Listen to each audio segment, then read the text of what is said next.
It begins like any other evening, quiet, unremarkable, the sort of night people forget as soon as they live it. A few windows glow across the neighborhood. A dog barks once, then settles. Somewhere in the distance, a late commuter eases into a driveway, headlights sweeping across the street like the slow blink of a tired eye. No one knows that the world, as they understand it, has only minutes left.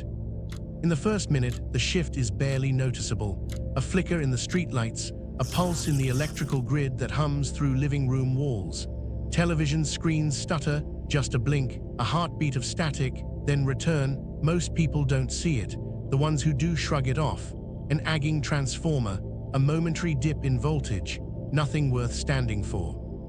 By the third minute, the air has changed. Not cooler, not warmer, denser.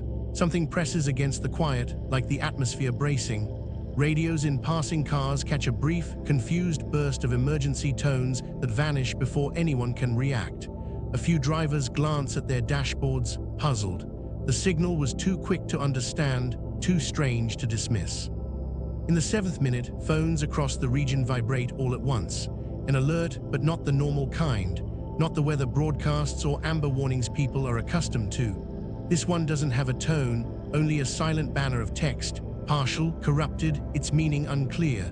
Some receive it, others don't. The message dissolves before screenshots can be taken. By the 10th minute, the first sirens rise in the distance. Slow, uncertain, as if the people activating them aren't entirely sure what protocol they're following. Sirens rarely sound at night anymore.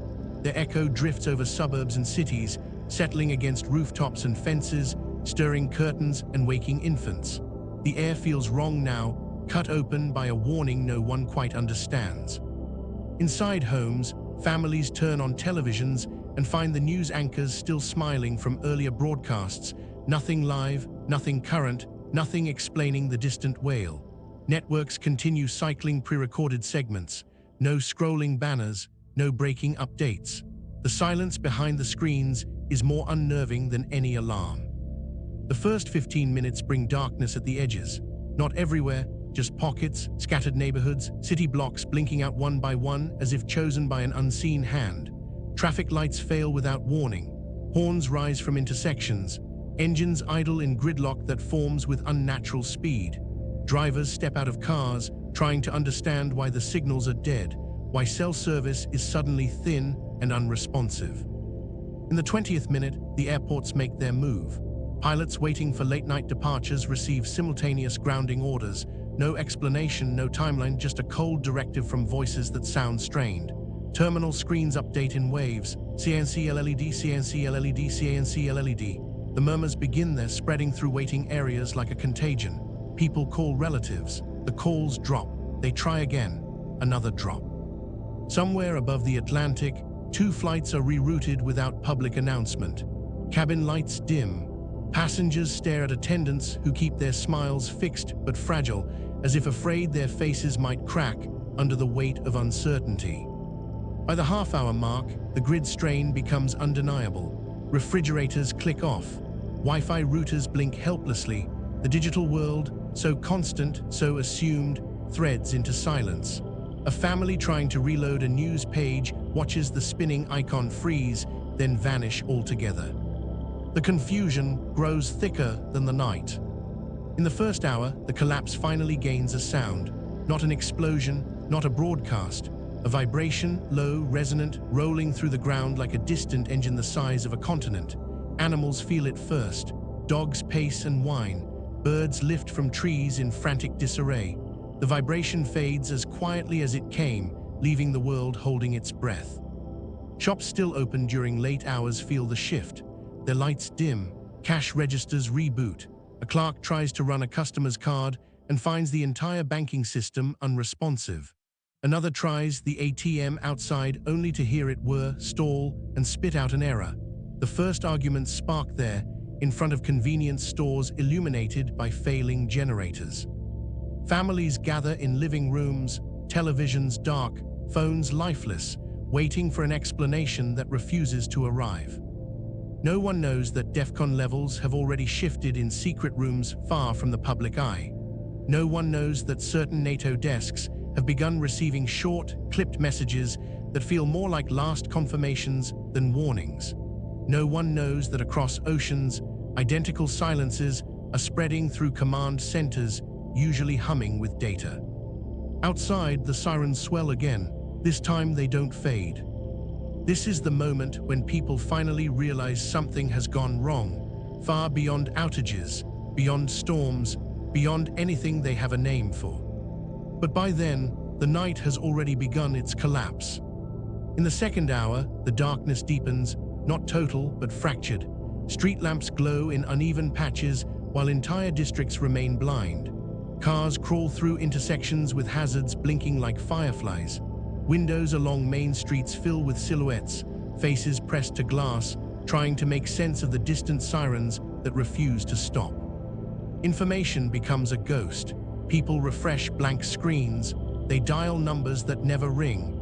Messages sit unsent, frozen in digital limbo. The world has never been so connected and suddenly never felt so mute. In one small apartment, a family huddles around an old battery-powered radio dug from a drawer where it's lived untouched for years. The first stations they find are static, layers of shifting white noise that hiss and crackle like distant flames. Then, buried between frequencies, they catch a voice, thin, hurried, barely composed. Repeat, this is a regional emergency directive. Grid instability, communications failure, citizens advised to remain indoors. The message loops twice before dissolving. No details, no cause, no reassurance. Only the unmistakable strain of someone reading a script they didn't have time to finish. Across the city, grocery stores become the first test of normal life. The automatic doors still open, but the power inside is erratic. Freezers hum weakly. Card readers flash error codes. Within minutes, lines form, not frantic, not yet panicked, just long and restless, filled with people trying to buy what they assume they'll need for a few hours of inconvenience. But when the registers fail completely, something shifts. A manager steps forward, palms raised, voice trembling as he announces that the store cannot process payments. The crowd responds with frustration, then disbelief. Some leave. Others linger, staring at the shelves as if waiting for permission to take what they suddenly realize they won't be able to buy. No one steals, not yet, not tonight. In the third hour, gas stations experience their own unraveling. Pumps stop mid-flow. Digital price boards flicker and die. Drivers sit inside idling cars, watching attendants shake their heads helplessly. A few people bang on windows demanding answers. Others simply pull away, engines sputtering, knowing they don't have enough fuel to go far, but unwilling to stay still. By midnight, airports that should be alive with movement fall into an unsettling calm. With all flights grounded, terminals resemble static-filled memories, crowds sitting on floors, children asleep on luggage, security officers walking slow, repetitive paths with no new instructions to give. The giant screens that should display arrivals and departures have gone black, their emptiness more alarming than any message could be. In the fourth hour, the first whispers of something larger seep through. A rumor spreads from phone to phone, not via text, those are useless now, but by hushed voice, passed along like contraband truth. Some claim a major pipeline has failed, others insist it was a massive cyber attack. A few mention the word no one wants to say aloud, the one that echoes with historical dread. But the rumors contradict each other so wildly that certainty becomes impossible. Every new version cancels the last. No one knows which fear to believe, only that fear itself is spreading faster than facts. The fifth hour brings the first tremor of collective unease.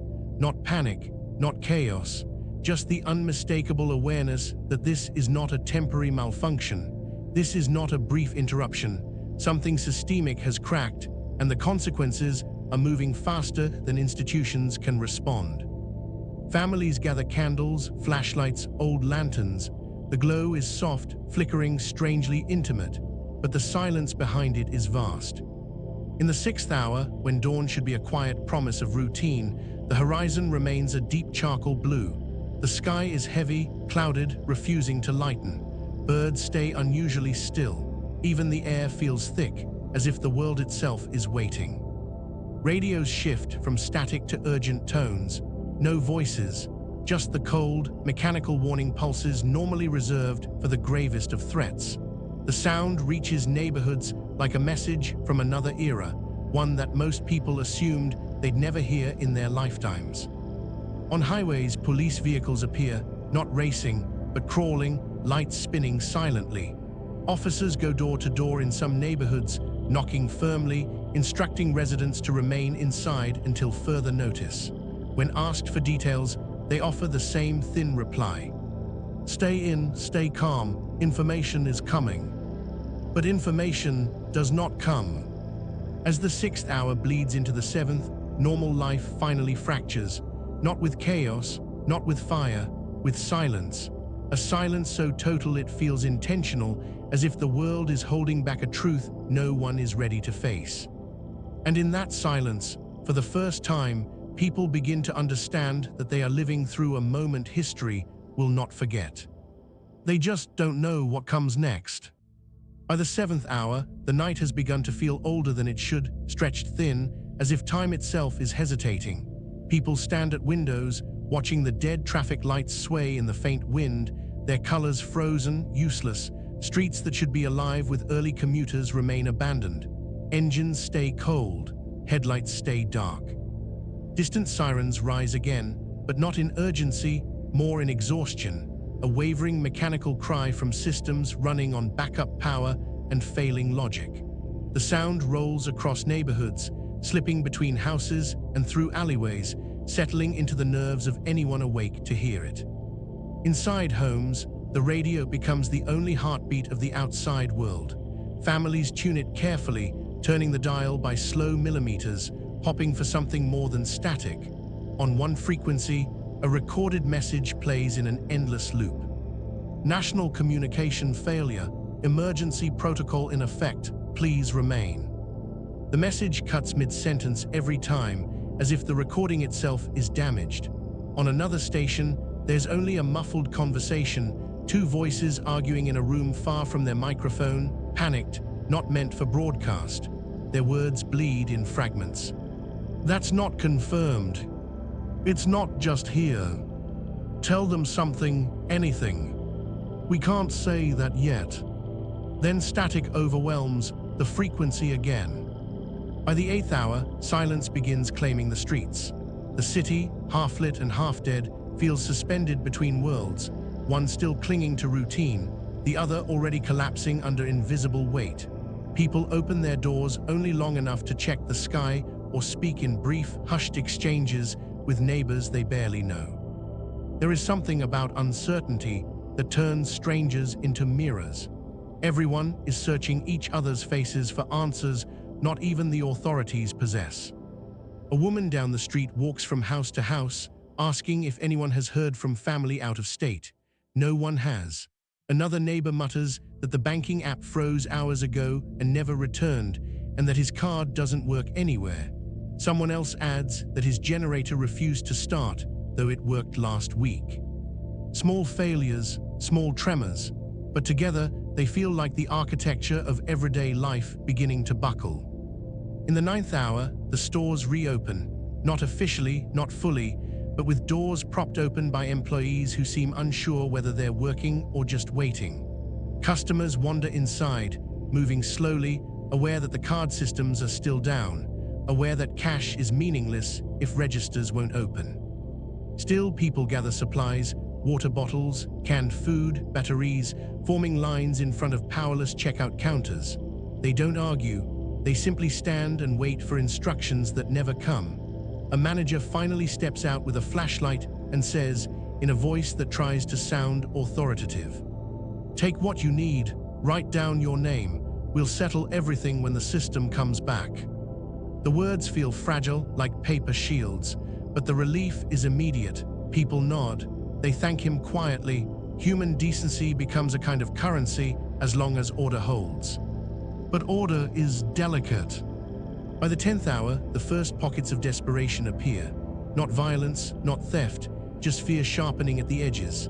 A man at a gas station pounds on the window, demanding fuel the pumps can't deliver. A driver stranded on an empty highway abandons her car and begins the long walk toward town, clutching her coat tighter with each mile. The digital blackout deepens. Even older landlines produce only hollow clicks. GPS units display blank maps. The final remnants of the information age sputter out like dying stars. As the 11th hour approaches, the sky finally begins to lighten, not with sunrise, but with a sickly, muted glow smothered by thick cloud cover. Dawn arrives with no warmth, no color, only a dull gray haze that feels less like morning and more like an echo of one. A group of neighbors gather at the end of the street, forming a circle around a portable radio. An emergency broadcaster's voice breaks through, steady but strained. Government response units are mobilizing, power infrastructure compromised, airports, borders, and major highways remain shut. Citizens urged to conserve resources and stay off roads. The broadcaster pauses, drawing in a slow breath. When he continues, his voice trembles almost imperceptibly. Additional information will follow when communication channels are restored. Please remain calm. Do not assume the worst. But silence returns the moment the transmission ends, and in that silence, everyone hears the truth hiding inside the warning. Something far beyond a regional failure is unfolding. Something coordinated, something global. And the world is running out of time to pretend otherwise. By the 12th hour, the day has fully arrived, though it feels unfinished, like a morning missing its own shape. The gray sky hangs low over every street, flattening shadows, muting colors. People stand outside in small clusters, hands shoved into pockets, eyes drifting toward any movement as if it might explain the quiet unraveling. There is no traffic, no buses, no deliveries. The world feels paused. Some try their car radios again, hoping a station has returned. Most find only static. One station crackles faintly with music, not current, not curated, just an old recording playing on loop, far too calm for the moment. Others pick up nothing but white noise, the faint hiss that begins to sound like breathing if you listen too long. Banks remain dark. Their locked glass doors reflect the uneasy crowds gathering in front of them. A few people knock softly, as if courtesy might coax the lights back on. Others press their foreheads to the cool glass, trying to see inside, searching for signs that someone somewhere is still managing the system that once felt invincible. By the 13th hour, supermarket shelves thin in strange patterns, not from looting, not from frenzy, just from quiet necessity. Families move slowly down the aisles, choosing items that don't require electricity, food that lasts without cold. They speak in murmurs, their voices low enough to avoid drawing attention in a world now fragile and easily disturbed. A father takes 2 packs of bottled water and pauses, staring at the last one on the shelf. He leaves it, a small act of restraint in a moment where restraint feels both noble and naive. A woman nearby notices and nods in gratitude without saying a word. But generosity is a currency with a short lifespan under pressure. In the 14th hour, a child's cry echoes through the store when an overhead light fizzles and snaps, throwing half the aisle into sudden shadow. The crowd jolts as if struck. Flashlights click on instantly, too many at once, beams crossing chaotically across shelves and faces. It's a moment of pure human instinct, the fear that darkness no longer arrives naturally, but as a warning. Outside, lines grow at the gas stations, though the pumps remain dead. People wait anyway, because waiting feels better than doing nothing, because maybe the stations will return before the tanks run dry. Engines idle quietly as drivers ration heat in the cold, leaving windows fogged and opaque. A police cruiser moves slowly down the row of cars. An officer steps out, leans against the door, and speaks in a tired voice. "Go home, the pumps won't come back today." Someone asks when. The officer shakes his head. He doesn't know, but the look in his eyes says something deeper. He hasn't heard anything from headquarters in hours. He might not hear anything again today. The 15th hour brings whispers of movement in the sky. Not planes, they're grounded, but the distant, heavy thrum of engines too large to be commercial. People freeze, heads tilted upward. The clouds swallow the sound before anyone can identify it, but even muffled, even unseen, it changes the atmosphere. Something is mobilizing, something big. The 16th hour slips by with a tense quiet. Neighborhoods feel like islands, small, isolated pockets of life surrounded by a sea of uncertainty. People walk the streets with radios in hand, turning dials, trying to catch anything. Most frequencies are dead. On one rare channel, a voice speaks through static. National Guard deployments, not hostile, precautionary measure, maintain order. The message repeats twice before dissolving into noise. For some, the announcement brings relief. For others, it confirms the danger is far larger than anyone has said aloud. By the 17th hour, the government issues its first official directive since the collapse began, broadcast on emergency repeaters across broken networks. The voice reading it is steady but stripped of emotion. Citizens are advised to remain indoors after dark, limit travel, conserve food and water, keep communication devices powered off.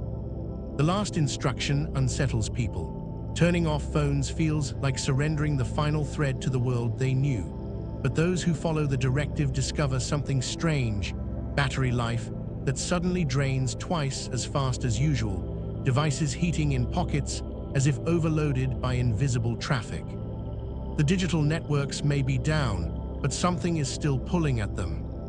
In the 18th hour, the first military trucks appear, not in formation, just small convoys moving through intersections, their tires cracking through the quiet. Soldiers sit rigidly in the back bays, eyes forward, faces taut with unreadable tension. They do not speak to the civilians who gather on sidewalks to watch. They do not need to, their presence says enough. By the 19th hour, dusk approaches.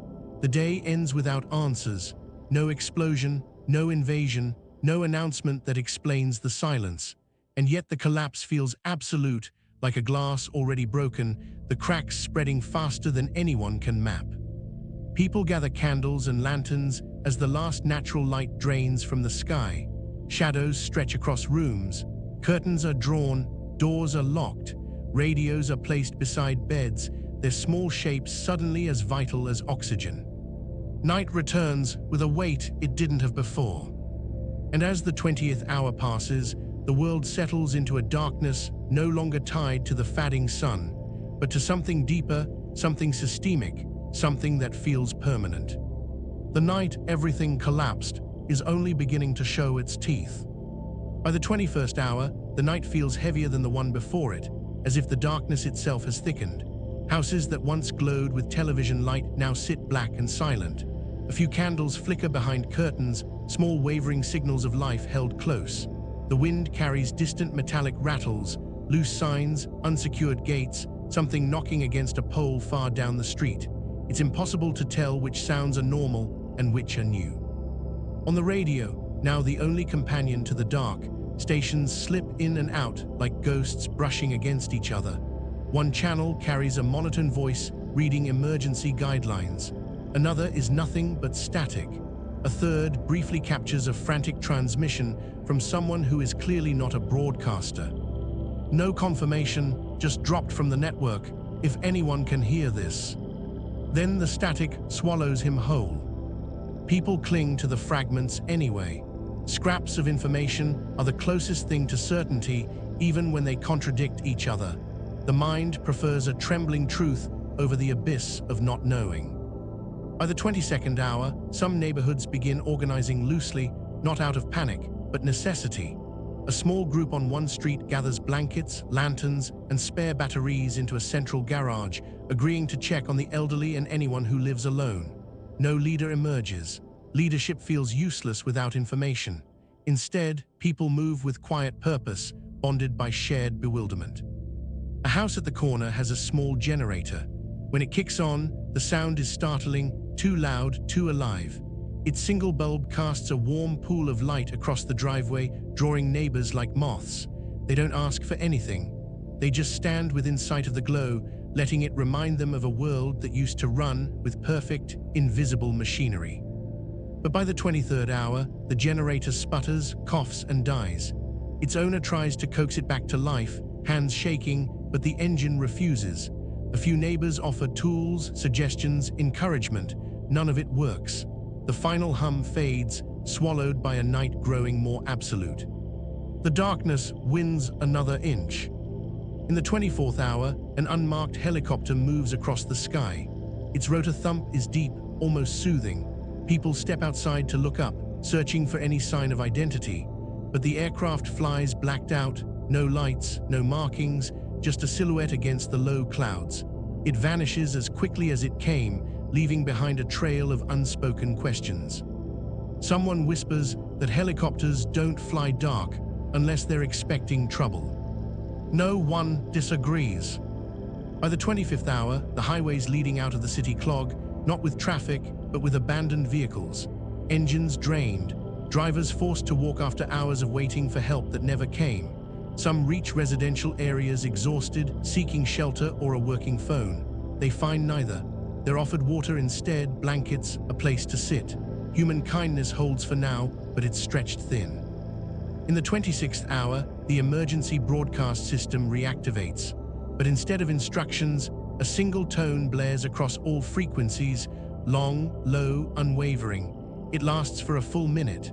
People stop whatever they're doing, frozen by the primal weight of the sound. When the tone ends, the radio remains silent, not static, not voices, a deep, perfect void. For many, that silence is worse than the alarm. By the 27th hour, unease sharpens into something colder.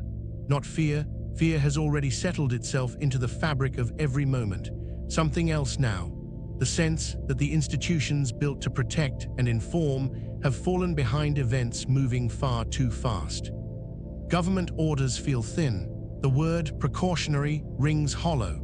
The night is beginning to reveal fractures that daylight had gently hidden. A woman tries to start her car to check on her sister across town. The engine turns, stutters, dies. 3 more attempts yield nothing but a tired whine. She leaves her keys on the kitchen counter and lights 3 candles instead. It feels like resignation. It feels like grief. By the 28th hour, the first real argument breaks out between neighbors over bottled water, though not because anyone is hoarding, just because tension needs somewhere to land. Voices rise, accusations fly. A man steps between them, hands raised, urging calm. Eventually, both sides retreat, embarrassed by their own desperation. People learn something important in that moment. It isn't hunger or danger that frays community first. It's uncertainty. In the 29th hour, somewhere deep in the city, transformers blow, 1, then 2, then a rapid cascade of thunderous pops that roll across districts like distant artillery. The horizon flashes blue-white with each failure. Houses tremble faintly, windows shiver in their frames. The final glow of the modern grid dies, section by section, until the city becomes a darkened skeleton against the clouded sky. By the 30th hour, with no screens, no updates, and no sense of what lies beyond their own streets, people fall back on the oldest tools: lantern light, human voices, shared fear. Some pray, some pace. Some sit at kitchen tables, staring into the shadows as if trying to see the future through them. And when the 31st hour arrives, deep past midnight, the night reaches its fullest, quietest, most terrifying form. No sirens now, no engines, no hums from distant buildings, just the still, breathless pause of a world that seems to be asking a question no one can answer. The collapse has not finished. It has only settled. A calm that feels like the inhale before something breaks. In the 32nd hour, an old man sitting alone by a radio finally speaks aloud to no one. This isn't a blackout. This is a severing. His small voice barely fills the room. By the 33rd hour, others begin to understand the same truth, each in their own silent way. Normal life isn't returning. The night everything collapsed has not passed. It has only deepened. And the next hours will decide what remains. By the 34th hour, the world feels porous, thin in places, stretched in others, like reality itself has been pulled too tightly. The sky has the color of metal. The air tastes faintly of dust. Nothing definitive has happened, yet everything has changed. People wake from restless sleep and check phones that still show no signal. They check refrigerators that are now warm boxes of air. They check outside for signs of normalcy, delivery trucks, morning joggers, the rumble of distant commuters, but the streets remain hollow. It's the quiet that unnerves most, not peaceful quiet, expectant quiet, as if the world is listening. By the 35th hour, fires burn in 2 places on the horizon, not large, not spreading, just the result of transformers blowing during the night. The glow is faint against the grey dawn, but enough to draw attention from windows. Enough to suggest that the infrastructure meant to hold everything together is still unraveling, vein by vein. A radio announcer finally returns to a major station, his voice thin and shaking. "We are working with limited power. Please stay indoors. State authorities are." A second voice interrupts, urgent, off mic. "Cut the feed, they don't want that out yet." The transmission ends mid-sentence.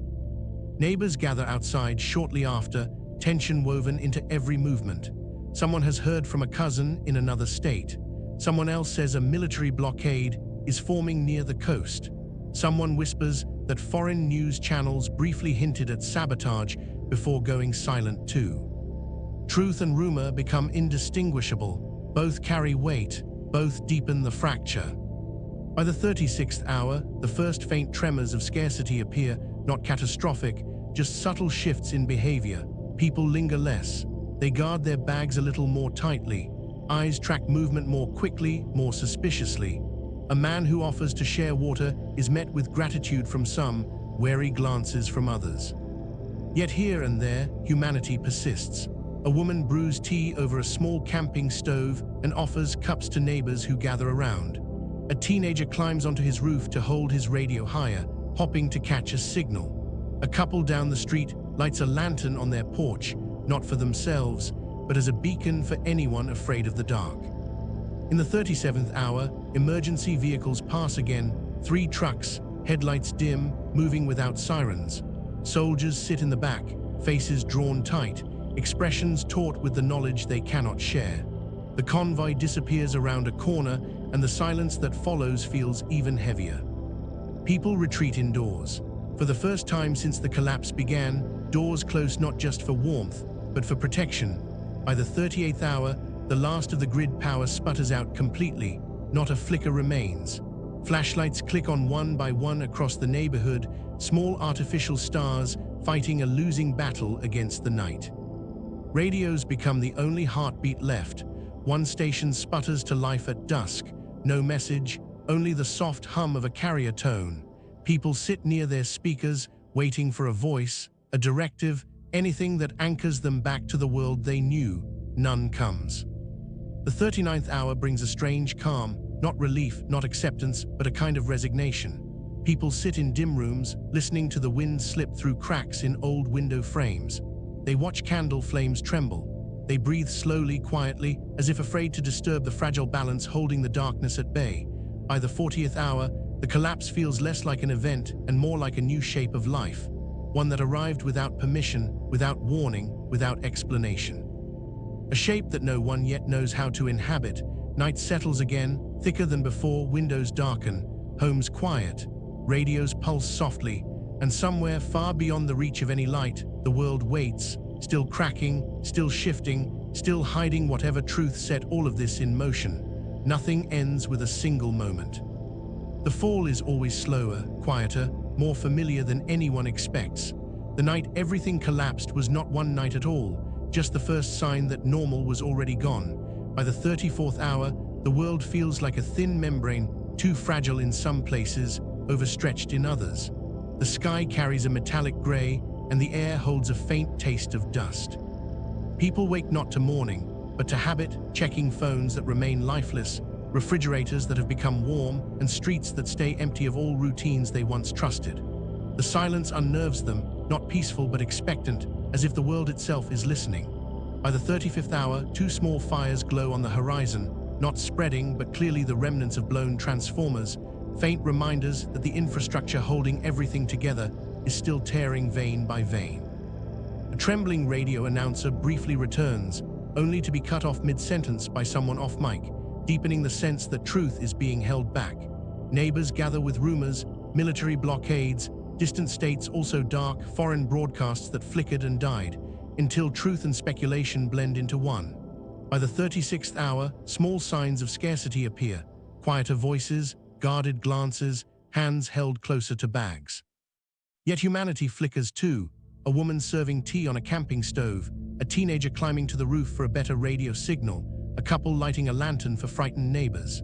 Emergency trucks roll by in the 37th hour, headlights dim, soldiers silent and unreadable, doors close afterward with a new weight, protection, not privacy. The 38th hour brings the final surrender of the grid, flashlights igniting across the dark like artificial stars. Radios pulse softly, but carry no voice. By the 39th hour, calm returns, not hopeful, but resigned, as people sit in dim rooms listening to wine slide through window cracks and candles flutter. By the 40th hour, the collapse feels less like a moment and more like a new shape of life, one that arrived quietly and without permission. Night settles again, heavier, thicker, while something unseen continues to shift far beyond the reach of any remaining light. Nothing ends in a single moment. The fall is always slower, quieter, more familiar than expected. The night everything collapsed was never just one night, only the first sign that normal had already vanished.